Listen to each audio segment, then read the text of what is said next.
Kapan waktu terbaik melaksanakan sholat tahajud? Jam berapa waktu sepertiga malam itu? Apakah masih punya pertanyaan tentang hal ini? Waktu ini sangatlah penting bagi seorang muslim yang ingin mengerjakan sholat tahajud.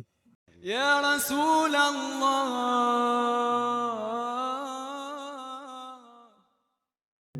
Bismillahirrahmanirrahim. Assalamualaikum warahmatullahi wabarakatuh.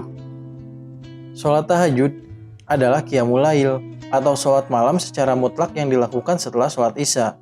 Setelah sholat wajib, sholat tahajud sesungguhnya mempunyai keutamaan dan fadilah tersendiri. Salah satunya yang disebutkan dalam hadis riwayat Abu Hurairah yang berbunyi, sholat yang paling utama setelah sholat wajib adalah sholat yang dilakukan di malam hari. Jumlah rakaat sholat tahajud minimal 2 rakaat, maksimal tidak terbatas. Pelaksanaannya pun secara umum sama seperti sholat sunnah lainnya.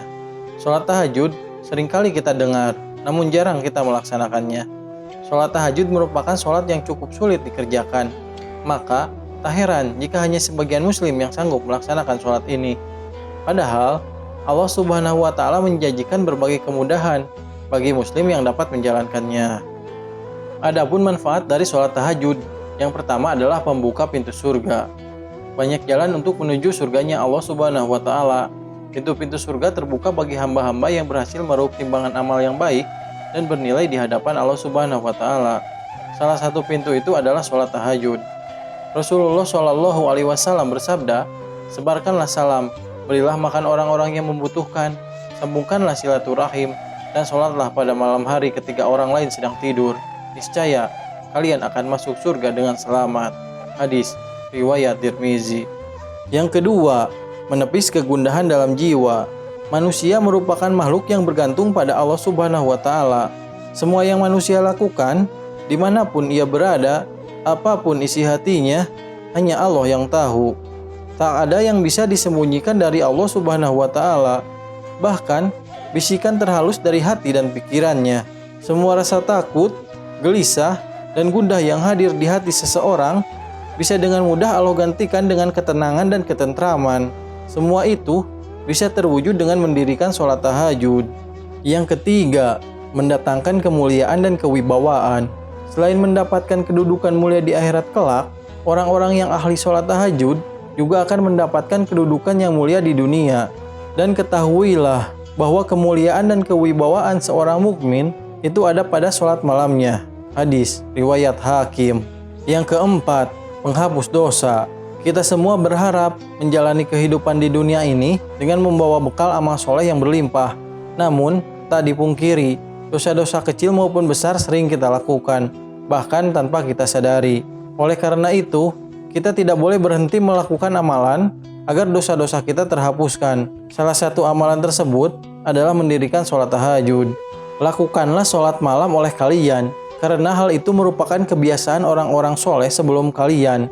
Ia pun dapat mendekatkan kalian kepada Rob kalian, menghapus segala kesalahan, dan mencegah dari perbuatan dosa.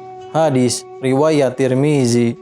Yang kelima, menjaga kesehatan tubuh. Bangun di sepertiga malam, berwudu dan mendirikan sholat memberikan efek luar biasa bagi tubuh manusia. Bagi penderita diabetes, sholat tahajud bisa menekan kandungan kortisol dalam tubuh. Kortisol memiliki manfaat untuk meningkatkan kandungan gula darah dengan cara merangsang metabolisme karbohidrat. Menjalankan sholat tahajud juga berdampak penting bagi otak manusia. Pada waktu sepertiga malam, otak manusia akan melepaskan serotonin, beta endorfin, dan melatonin. Lepasnya ketiga zat tersebut akan membuat seseorang merasa lebih tenang sampai homeostasisnya terbangun. Yang keenam, memperbaiki pola tidur. Dalam sebuah gambaran pola tidur, maka seorang manusia hanya mampu mencapai fase deep sleep selama 4-5 jam saja.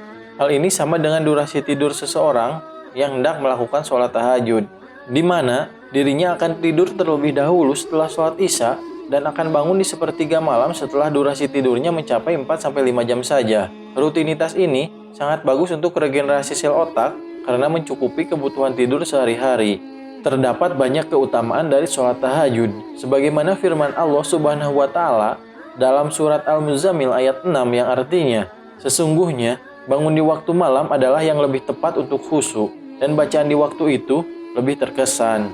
Salah satu firman Allah Subhanahu wa Ta'ala yang menjadikan rujukan untuk menjalankan sholat tahajud yaitu pada surat Al-Isra ayat 79 yang artinya, dan pada sebagian malam, sholat tahajudlah kamu sebagai suatu ibadah tambahan bagimu.